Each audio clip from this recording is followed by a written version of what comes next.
मध्य प्रदेश में विधानसभा चुनाव नजदीक है। कांग्रेस की नजर मालवा पर है। मालवा अंचल के 4 दिनों के दौरे पर पूर्व मुख्यमंत्री दिग्विजय सिंह पहुंच गए हैं। दिग्विजय धार, रतलाम, मंदसौर और नीमच में कार्यकर्ताओं की बैठक लेंगे। वहीं 1 मई को पीसीसी चीफ कमलनाथ भी जिला संगठन मंत्रियों की बैठक लेंगे। उधर सत्ता पक्ष कांग्रेसियों के दौरे का तोड़ निकालने की जुगत में है। प्रदेश कांग्रेस को मजबूत करने, संगठन को सक्रिय करने और भूले बिसरे कार्यकर्ताओं और नेताओं को मनाने की जिम्मेदारी दिग्गी को सौंपी गई है। दिग्गी इस मिशन में जुट गए हैं। विंध्य और बुंदेलखंड का दौरा करने के बाद दिग्गी मालवा में है। अब तक 29 क्षेत्रों में बैठक ले चुके हैं। 27 अप्रैल को धार जिले के बदनावर और रतलाम में, 28 अप्रैल को मंदसौर जिले के सुवासरा और मंदसौर शहर में और 29 अप्रैल को नीमच जिले के जावद और नीमच शहर में बैठक लेंगे। वहीं अन्य 6 विधानसभा क्षेत्रों में भी कांग्रेस के मंडल सेक्टर अध्यक्षों की बैठक का आयोजन किया जाएगा। कांग्रेस का कहना है कि पार्टी की इस कवायद से कार्यकर्ता एकजुट हो रहे हैं। दिग्विजय सिंह जी के दौरे तो बुंदेलखंड के भी हुए, दिग्विजय सिंह जी के दौरे चंबल के भी हुए, दिग्विजय सिंह जी के दौरे मालवा में भी हो रहे हैं। ये तो हमारा एक चरणबद्ध तरीके से काम चल रहा है। कांग्रेस का कार्यकर्ता एक मंच पे आ चुका है और भारतीय जनता पार्टी तैयार हो जाए कि सिर्फ मालवा निमाड़ नहीं बल्कि पूरे व्यापक तौर पर मध्य प्रदेश के जो परिणाम आएंगे वो बीजेपी के खिलाफ आएंगे। वहीं सत्ता पक्ष के खेमे में भले ही दिग्गी के दौरे से खलबली मची हो, लेकिन सत्ता पक्ष का कहना है कि दिग्गी के दौरे से बीजेपी को ही फायदा होता है। देखिए, दिग्विजय सिंह तो मध्य प्रदेश के जिस भी हिस्से में घूम लें, जिस क्षेत्र में घूम लें, लोगों को दिग्विजय सिंह जी का युग याद आ जाता है कि किस प्रकार अंधकार वाला प्रदेश था। मालवा के अंदर दिग्विजय सिंह शासन काल में कई घंटों लाइट नहीं रहती थी या घोषित कटौती 8-8, 10-10 घंटों की होती थी। किसान परेशान थे। सड़कों की स्थिति तो पूरे प्रदेश में सबसे ज्यादा मालवा निमाड़ की थी। तो अच्छा है, दिग्विजय सिंह जी को ज्यादा से ज्यादा कांग्रेस को घुमाना चाहिए। जितना वो घूमेंगे, वो खुद तो बोलते हैं कि मेरे जाने से वोट करते हैं, हम भी मानते हैं कि उनके जाने से वोट करते हैं, तो निश्चित तौर पर भाजपा को तो फायदा ही मिलेगा। दिग्गी अपने दौरे के दौरान सभी कार्यकर्ताओं और पदाधिकारियों से 1-to-1 चर्चा कर रहे हैं। बैठक में नेताओं के मनमुटाव सुलझाए जा रहे हैं और असंतुष्ट कार्यकर्ताओं को मनाने की कवायद की जा रही है। इसके साथ ही निर्वाचित पदाधिकारियों से भी चर्चा हो रही है। INH न्यूज के लिए भोपाल से मनीष कांत जैन की रिपोर्ट। मध्य प्रदेश की सत्ता में वापसी के लिए कांग्रेस हर संभव प्रयास कर रही है। अब कांग्रेस ने भी भाजपा की तर्ज पर 16 नेताओं को अलग अलग जिलों की जिम्मेदारी सौंपी है और उन्हें मैदान में उतार दिया है। सभी नेता जिला स्तर पर पार्टी के कार्यकर्ताओं की गुटबाजी को खत्म करने, समन्वय बनाने और फीडबैक लेने की कोशिश करेंगे। नेताओं के दौरे तो कांग्रेस बीजेपी दोनों दलों की तरफ से लगातार जारी हैं। लेकिन कांग्रेस की बात करें तो पिछले दिनों पूर्व मुख्यमंत्री कमलनाथ और दिग्विजय सिंह ने बुंदेलखंड का द्वार कहे जाने वाले बीना से चुनावी दौरों की शुरुआत की है।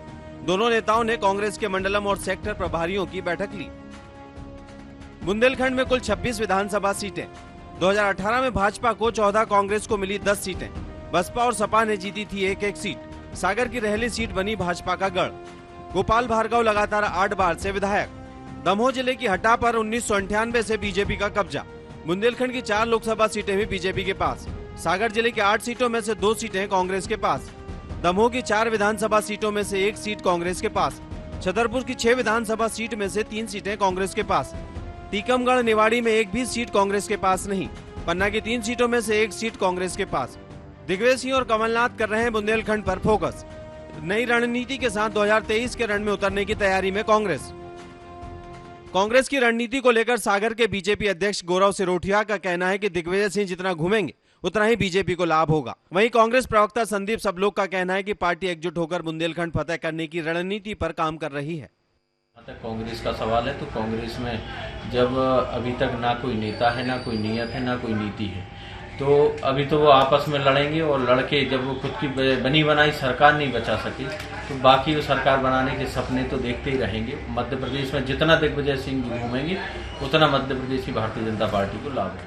बुंदेलखंड क्षेत्र को लेकर विशेष फोकस माननीय श्री कमलनाथ जी का है और यहाँ आपने पिछले दिनों देखा कि माननीय दिग्विजय सिंह जी यहाँ 3 दिन लगातार रहे और उन 5 विधानसभा क्षेत्रों में खासतौर पर गए जहाँ हम लगातार हार का सामना करना पड़ा।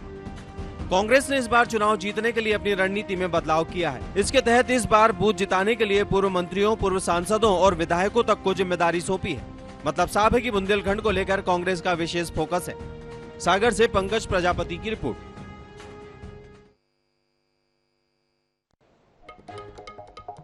मध्य प्रदेश की चुनावी फिजा में कोरोना वाली सियासत चरम पर है। मंत्री तुलसी सिलावट ने दिग्विजय सिंह को कांग्रेस का कोरोना कहा था, जिसका जवाब देते हुए बुधवार को दिग्विजय सिंह ने खुद को बीजेपी आरएसएस के लिए कोरोना बताया है। वहीं सीएम शिवराज सिंह चौहान ने पलटवार करते हुए कहा कि प्रदेश को कोरोना से ज्यादा नुकसान कमलनाथ और दिग्विजय सिंह ने पहुंचाया है। और कोरोना की उत्पत्ति जो हुई है वो चीन से हुई है। इसलिए मैं तो कहता हूं कि कांग्रेस के इस कोरोना को पूर्व मुख्यमंत्री दिग्विजय सिंह जी को चीन में ही जल में लेना चाहिए। ये मेरी महाकाल से प्रार्थना। तुलसी सिलावट के इस बयान का जवाब देते हुए पूर्व मुख्यमंत्री दिग्विजय सिंह ने पहले तो सिलावट को निशाने पर लिया, फिर कहा कि हाँ, वो बीजेपी और आरएसएस के लिए कोरोना है। बात यह है कि तुलसीराम सिलावट क्या थे, इंदौर के लोग जानते हैं ना, क्या थे वो और अब क्या है, कहां से आया, कौन सा धंधा चलता है तुलसीराम सिलावट का, ये उनसे पूछिए कि आपका इतना बड़ा धंधा हो कहां से गया, कहां से पैसा आया। हाँ, भाजपा और संघ के लिए मैं कोरोना वायरस हूं। दिग्विजय सिंह के खुद कोरोना बताने के बाद पूरी बीजेपी उनके खिलाफ हमलावर हो गई। सीएम शिवराज सिंह ने दिग्विजय सिंह के बयान पर चुटकी लेते हुए उनके साथ साथ कमलनाथ पर भी निशाना साधा। सीएम ने कहा कि दिग्विजय सिंह ने बिल्कुल ठीक तुलना की। उन्होंने बिल्कुल ठीक तुलना की है। कोविड ने वायरस के रूप में जितना नुकसान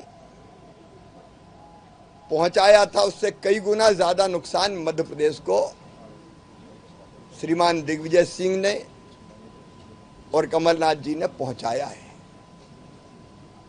अब मुझे तो आश्चर्य लगता है कि तुलना के लिए उनको और कोई वायरस नहीं मिला।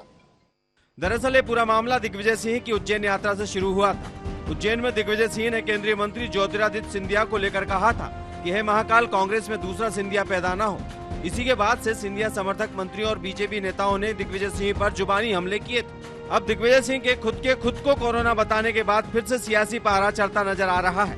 भोपाल से मनीष त्रिपाठी की रिपोर्ट। पूर्व वित्त मंत्री जयंत मलैया के बेटे सिद्धार्थ मलैया की बीजेपी में घर वापसी हो गई है। भोपाल में मुख्यमंत्री शिवराज सिंह चौहान, गृह मंत्री नरोत्तम मिश्रा, प्रदेश प्रभारी मुरलीधर राव, प्रदेश अध्यक्ष वीडी शर्मा, संगठन मंत्री हितानंद शर्मा की मौजूदगी में पार्टी की सदस्यता ली। अपनी घर वापसी पर सिद्धार्थ ने पार्टी का आभार जताया है। आईएनएच न्यूज से बातचीत में सिद्धार्थ मलैया ने कहा कि 2023 के चुनाव नहीं, 2024 के चुनाव भी हमारे लिए महत्वपूर्ण है। बता दें कि 2020 के दमोह उपचुनाव में शिकायत मिलने के बाद बीजेपी आलाकमान ने सिद्धार्थ को पार्टी से 6 साल के लिए निष्कासित कर दिया था।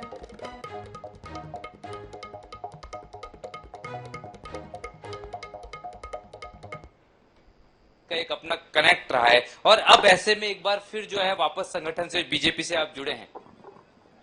हमेशा जुड़े ही रहे हैं जी। बाई इलेक्शन में ये माना जा रहा था कि अगर आप उम्मीदवार होते या जयंत मलैया जी होते तो स्थितियां कुछ और होती। पूर्व की घटनाओं पर तो कोई भी कयास लगा सकते हैं और कोई भी एक आकलन हर एक का अपना तरीके से हो सकता है, पर आज एक नया दिन है, एक बेहतर शुरुआत करना चाहते हैं और पार्टी ने हमें वापस से स्वीकार किया है और उस तरफ अपनी ऊर्जा लगाएंगे। 2023 के लिए क्या लगता है कि किसी तरह की कोई एक कमिटमेंट या आप उम्मीद करते हैं कि 2023 भी है, 24 भी है और उसके बाद भी आने वाले समय बहुत सारे चुनाव होंगे, ये तो हमेशा चलता ही रहेगा। 23 और उसके बाद मतलब 2024 के संदर्भ में भी इस वापसी को जोड़कर देखा जा सकता है। वापस हम कभी गए नहीं थे कि वापस आए और मन से विचार से तो हमेशा यही थे। एक औपचारिकता है जो आज पूरी हुई।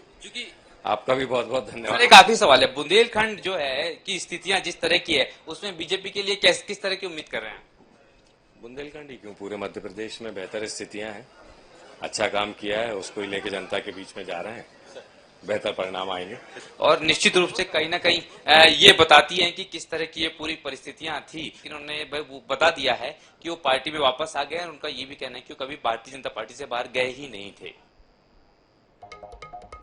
मध्य प्रदेश में 2023 में होने वाले विधानसभा चुनाव से लेकर तैयारियां शुरू हो गई हैं। भाजपा और कांग्रेस सभी समाज को साधने में लगे हुए हैं।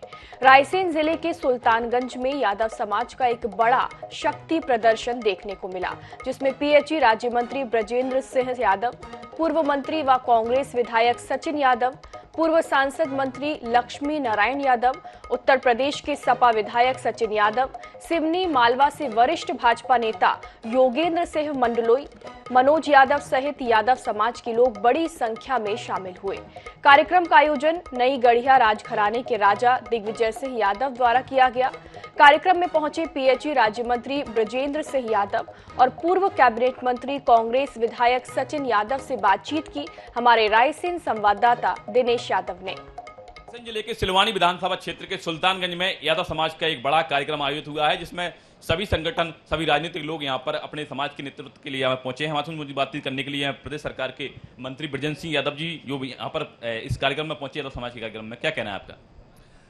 आज सुल्तानगंज में रायसेन जिले में जो समाज का सम्मेलन था, और चूंकि समाज के सम्मेलन पूरे देश में भी, प्रदेश में हर जगह होते हैं और हम लोग अधिकतर सामाजिक सम्मेलनों में जाते हैं, और समाज के सम्मेलन में जाने का उद्देश्य क्या समाज का उत्थान करना, समाज का भला कैसे हो सकता है, समाज हमारी कुरीतियों से कैसे बचे, समाज के लोग बच्चे हमारे शिक्षित कैसे हों, हमारा समाज विकसित कैसे हो, इन विषयों पर हम लोग चर्चा करते हैं, इसलिए सामाजिक सम्मेलन करते हैं।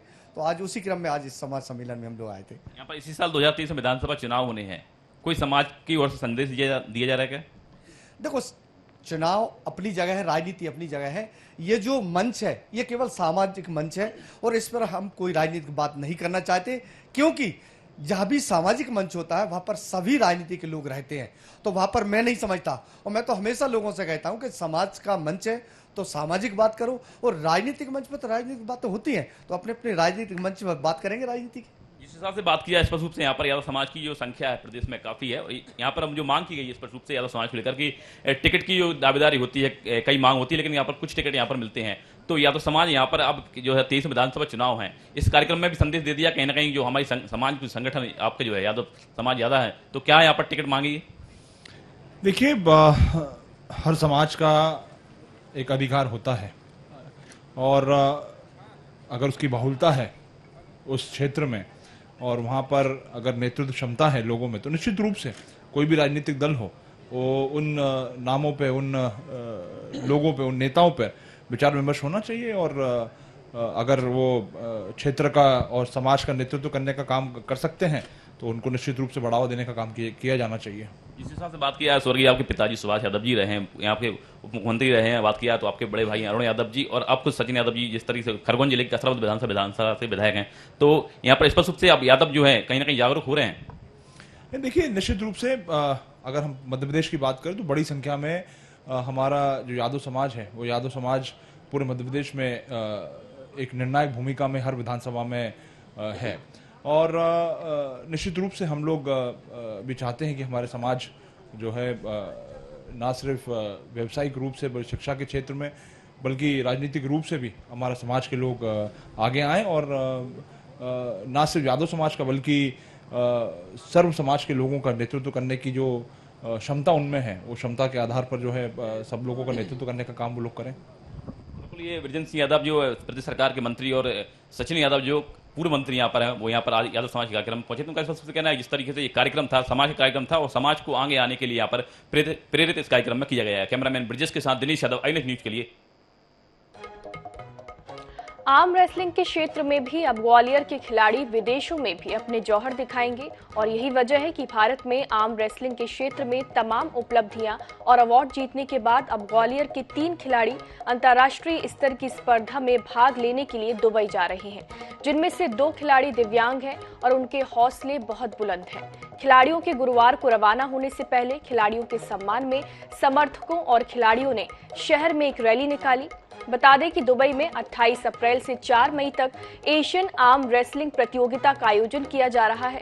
चयनित खिलाड़ियों के नाम है सचिन गोयल, निरंजन गुर्जर और मनोज पटेल। ये सभी खिलाड़ी कोच मनीष कुमार के मार्गदर्शन में दुबई जा रहे हैं।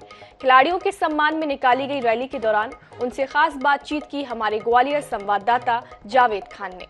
दुबई में आयोजित होने वाली एशियन आर्म रेसलिंग के लिए ग्वालियर से 3 खिलाड़ियों का चयन हुआ है और वो दुबई जा रहे हैं और आप देख सकते हैं कि उनका एक काफिला निकल पड़ा है और अभी आज उनकी ट्रेन है जिसको वो दिल्ली के माध्यम से बाहर पहुंचेंगे। उनके कोच हैं आर्म रेसलिंग के मनीष जी, किस तरह की प्रतिस्पर्धा है, ये कब जाना है इनको और क्या प्रतियोगिता का नाम है? 28 अप्रैल से 4 मई के बीच होने वाली एशियन आर्म रेसलिंग चैंपियनशिप जो कि दुबई में होने जा रही है, वहां पर सचिन गोयल और निरंजन गुर्जर और अपने ये जो हैं मनोज पटेल जी जो जा रहे हैं और इनकी मेडल की बहुत ज़्यादा उम्मीद है। और मैं यहाँ आर्म रेसलिंग एकेडमी का हेड कोच हूँ। कुछ डिसेबल भी हैं जिनको अलग से तैयारी करनी पड़ी होगी या जो जनरल कैटेगरी के खिलाड़ी उनके साथ ये लोग प्रतिस्पर्धा रहेगी? जी, जनरल कैटेगरी में सचिन गोयल है और दिव्यांग में ये निरंजन सिंह गुर्जर और मनोज पटेल है। ये लोग। आप लोगों ने किस तरीके से तैयारी की और कैसा फील कर रहे हो? आप पहली बार मौका मिल रहा होगा? सर, इससे पहले मैं ईरान गया था, उससे पहले मेरे काफ़ी सारे टाइटल जीते हैं इंडिया में।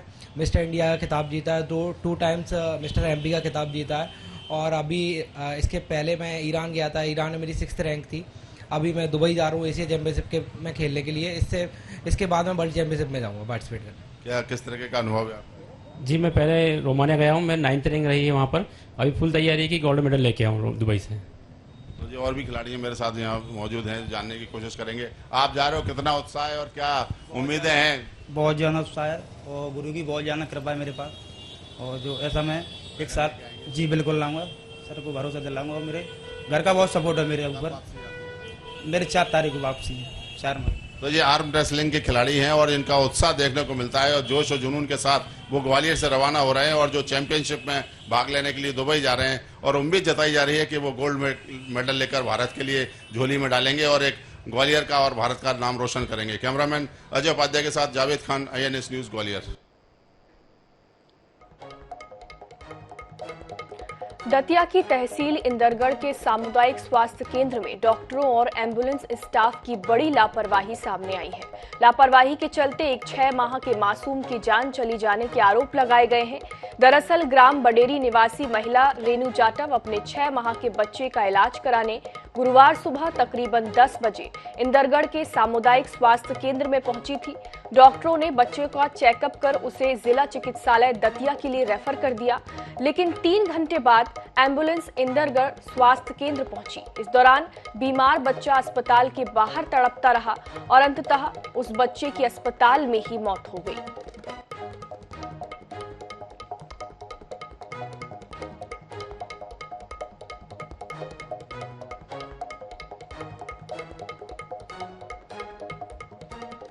पेटलावद विकासखंड अंतर्गत आने वाले ग्राम अमरगढ़ में लोग बूंद बूंद पानी को तरस रहे हैं। 2500 लोगों की आबादी वाले इस गांव में ग्रामीण दूर दराज से पानी ला रहे हैं तो कोई हजारों रुपए खर्च कर पानी के टैंकर बुलवा रहा है। यहां हैंडपंप, कुएं, बोरिंग सब सूख चुके हैं। ग्रामीणों के अनुसार इस संबंध में झाबुआ कलेक्टर की जनसुनवाई में शिकायत की गई है, लेकिन पानी की समस्या को लेकर कोई ठोस कदम नहीं उठाए गए। पानी की समस्या है साहब, न टैंकर आवे 1000 रुपया में एक टैंकर न पानी भरी भरी ना हमें थकी पड़ा, न पानी है नहीं। गांव में 6 महीना वही गया है, पानी जो नहीं मिली रो मान व्यवस्था नहीं है। 4 होल करे पानी नहीं मिलो। पानी की समस्या हमारे गांव में मुख्य समस्या सबसे ज़्यादा पूरे गांव में पानी की है। 4-5 किलोमीटर दूर से लगभग बामनिया तरफ से टैंकर लाने पड़ते हैं पानी के, और कोई ला सकता है, मतलब किसी के पास पैसा है वो ला सकता है, बाकी दूसरा गरीब लोग वगैरह उनको बहुत ज़्यादा परेशानी होती है पानी की। ये आप जैसे बता रहे हैं, हमने जैसे पंचायत के पास टैंकर की कमी थी तो उनको 3 टैंकर अभी उपलब्ध हो गए हैं और एक और टैंकर की अभी चल रही है कार्रवाई, तो उनको वो भी उपलब्ध कराया जाएगा। और साथ में उसके अलावा हम अदर सोर्सेज पे भी देख रहे हैं, जल्द से जल्द। वैसे हमने समस्या थोड़ी रिड्यूस तो कर दी है, अगर और भी कहीं पर समस्या है तो हम उसको भी दिखवा के उसको त्वरित कार्रवाई करके निराकरण करेंगे।